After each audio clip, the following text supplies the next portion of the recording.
What is up, you guys? Welcome back to my channel. If you're new here, hi, I'm Taylor, and I'm so excited that you're joining in this video. I'm breaking down my entire transformation story and how I lost over 100 pounds naturally on my own, and kind of giving you the ins and outs, some very tangible tips that you can use in your own journey. So if that sounds like something you're interested in or something that really resonates, I have a lot of things outside of just weight loss. There was a lot of self-hatred, there was substance abuse, there was toxic relationships and situationships. There was a lot of negative things happening at that same time. So if you're someone who not only struggles with their weight, but a healthy relationship with food, a healthy relationship to yourself, and a healthy relationship with the world around you, then this is the video for you. Starting off, I wanted to give you guys a glimpse into my own personal journey, because I think a lot of people talk about weight loss,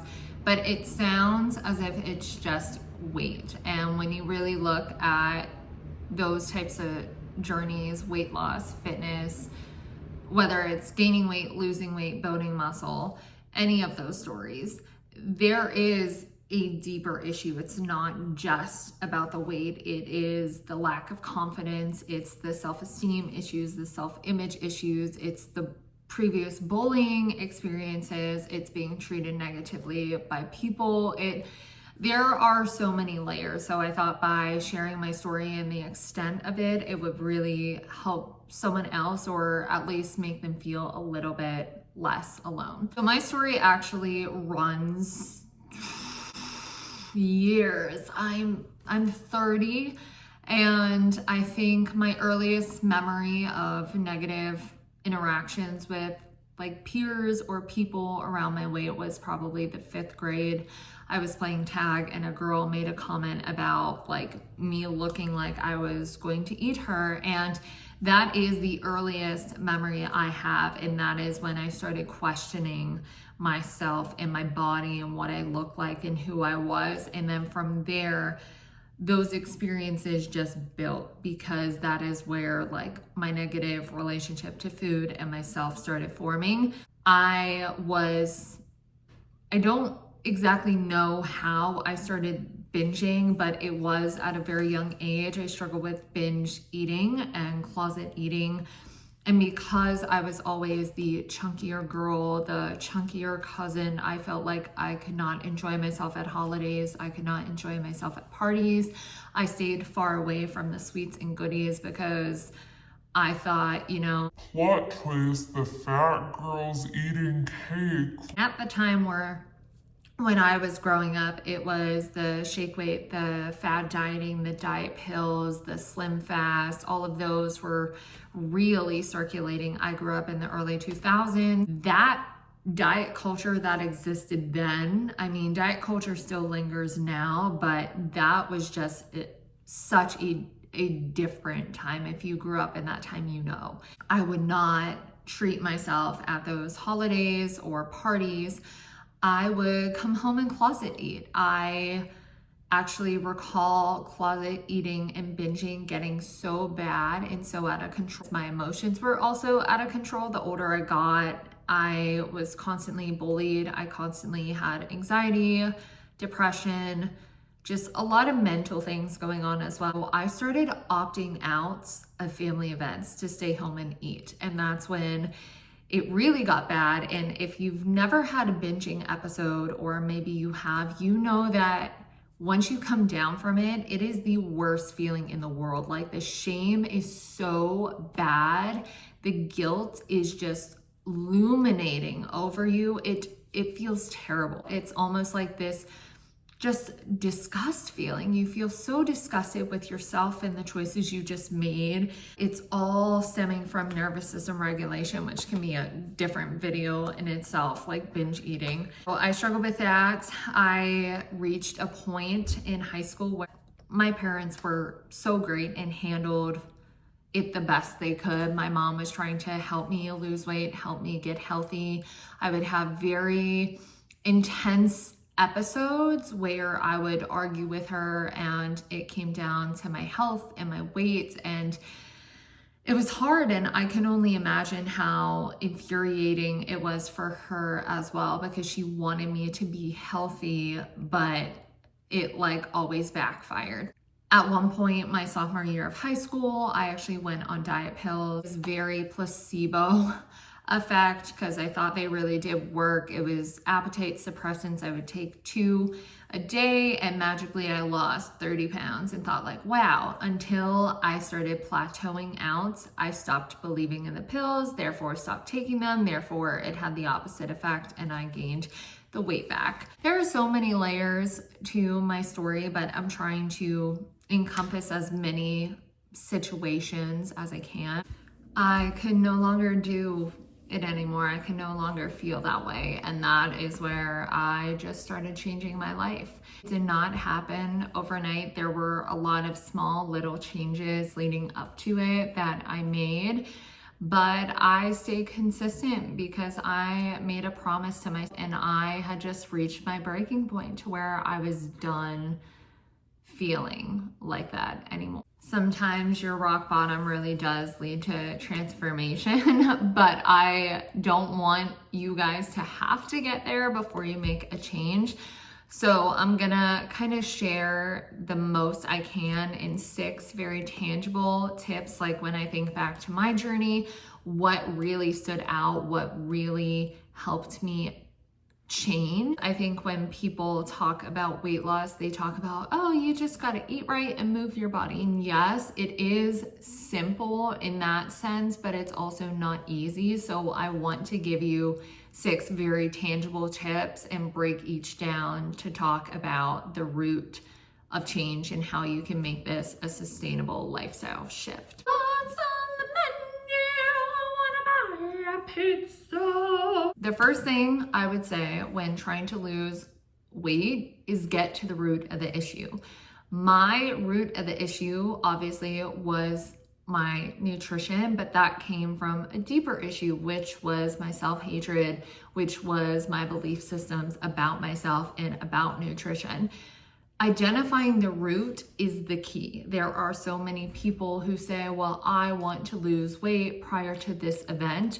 And I'm telling you, that will not keep up a lifestyle change. That will only add pressure. That will make you feel like you have to restrict. And then when you're done restricting because you met the goal for the deadline, now you're back at square one. You're binging whatever you want because the event's over and, yada, yada, yada. You want to identify the actual root. Why do you eat the way you do? Why do you view yourself the way you do? Like exploring where those belief systems came from.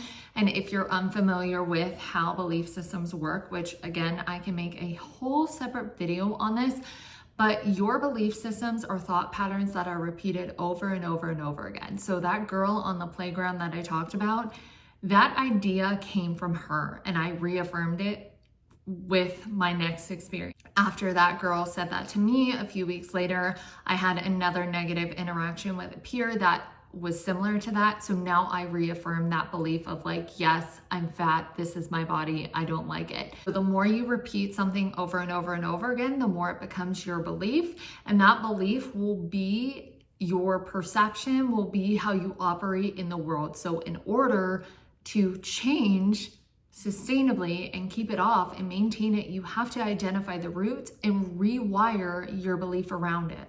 Number 2, pick a small area of focus. Once I understood that my root was nutrition and self-hatred, I had to figure out how to structure my eating. That was what I focused on. I focused on nutrition probably for like a month or 2 before even adding in movement. I would take a walk here and there, but I don't think I went to the gym until I knew and understood my nutrition a little bit more. Now that wasn't to say it was perfect because I still had times of operating from not a binge restrict, but definitely I got really structured in the beginning. And I do think there has to come a point where you are a little bit restrictive just so you can understand yourself. Like for instance, and this is like a little tangent, for instance, I was very structured and strict with what I was putting in my body so that as I ate, I could slow down and be aware of my hunger cues, be aware of whether or not I was full, be aware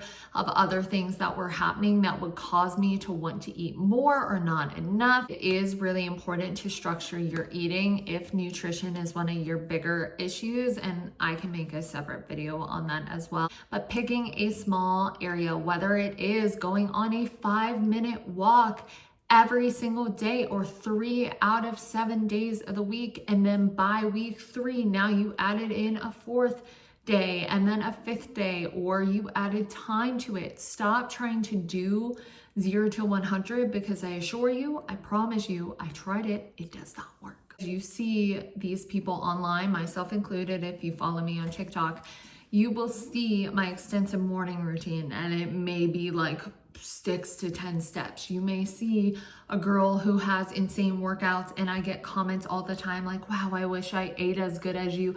Girl, it was not that way to begin with. So do not think that people online that have what they have now didn't start from where you are. 3, this one is the most challenging, but to me is an essential piece, and I don't think I see many people talk about it in relation to wellness and weight loss and fitness. It is rewiring your belief system. So this goes back to what I said about repeated thought patterns over and over and over again. How do you do that, Taylor? How do you rewire a belief from self-hatred to self-love? You have to interrupt the thought pattern. So I believed that I was unworthy. I believed that I was just fat and ugly and no one wanted me. I felt unloved. All those things were repeated thoughts over and over and over again. So in order to change them, I had to interrupt the thought. That meant every single time my brain said I am unworthy, I had to be so aware of it that I combated it with I am worthy. I had to say I am worthy enough times, if not more than how many I am unworthies popped into my brain. And over time, I mean, I practice this every single day, every single minute. Anytime I heard I am unworthy, I would immediately repeat in my head, I am worthy, suck it. Over time, that became my new baseline. Now, anytime it's I am unworthy, my brain doesn't even finish the thought. You have to change your belief in order to accomplish long-term sustainable change. A lot of people fail on their fitness journeys because they don't believe they're worthy of treating themselves well. They don't believe they deserve a healthy body. And for me, I did not believe I was capable of achieving that. I had grown up overweight. I had been a chunkier kid my entire life. I never saw myself as skinny or healthy. And not that skinny is the goal, it's obviously strong and healthy. But in my mind, I could not envision myself as losing the weight. And so I always failed because I did not think it was a possibility because of my belief system. For this one is huge non-scale victories. Every time I failed my fitness journey, it was because I was super obsessed with the number, like my size. I was in the store, the number on the scale. It was not until I actually got rid of the scale that I saw non-scale victories. That was the only thing I had to pay attention to track my progress. This was done through photos. This was done through my mood, my energy, my sleep. This was done through how my clothes were fitting. There are so many other ways to monitor your progress, and I assure you the scale is not the only one. Also, when you are on a weight loss journey, the biggest misconception people have or they fail to realize is that the scale does not track fat loss, it tracks weight loss. So if you are someone who you're ready to get into the gym and you're trying to lift and build muscle, as you're losing fat and building muscle, the scale may not budge. You may stay 170 pounds, even though you're losing 5% body fat. Your scale at home does not track your fat loss, it only tracks the weight. The weight is overall body weight, which includes your muscle. 5, add and don't take away. This goes back to restricting and binging. Stop convincing yourself you can't have the pizza. Instead, eat the salad and the protein first, and then have a slice of pizza. You'll fill yourself up on the nourishing meals first, and then you'll get to still enjoy your pizza. Stop compensating for other meals. Stop thinking like, oh, I can't have this, I have to have this. Or stop thinking, well, I had that yesterday, now I can't have this today. The minute I started adding little things, like I eat a piece of dark chocolate almost daily. I eat some sort of sweet treat almost daily. And I understand that there's a portion limit. When you add versus take away, your body doesn't feel like it's in a state of survival. When you take away, the next time you see that thing, you go berserk because your body feels like it can't have it again. And then last, educate yourself. This was huge on my journey. I came from people who were very knowledgeable in health and fitness, at least somewhat enough to get me kind of started in the gym. But I also was leaning on to content creators who I knew were certified personal trainers and have been coaching women or had their own transformation journey, getting some sort of meal ideas or healthy inspo from people online, from Pinterest, looking at all your tools and resources. The internet back then Sounds so old. The internet didn't really exist back then, and so we kind of had to do manual labor to figure it out ourselves. But now that we have so many people online creating content around health and wellness, do your research. There are people out there who have workouts detailed exactly the form and everything. People have workout splits for you. Like, you don't even have to sign on to be a client with these people now. They're giving you this valuable content for free. So make sure you're educating yourself, being really aware, and also using discernment, because there are people in the health and wellness space who still have a very distorted, weird perception when it comes to health and wellness. And there are some people who still have a disordered way of thinking when it comes to nutrition as well as the gym. With that being said, that is all for this video. I hope these tips were valuable. If you have any questions, feel free to comment below. I'd love to make a more extensive video kind of explaining things. If there were any misunderstandings or things you want explored on a deeper level, please let me know. I hope you guys have an amazing week, and I will see you in the next one. Bye.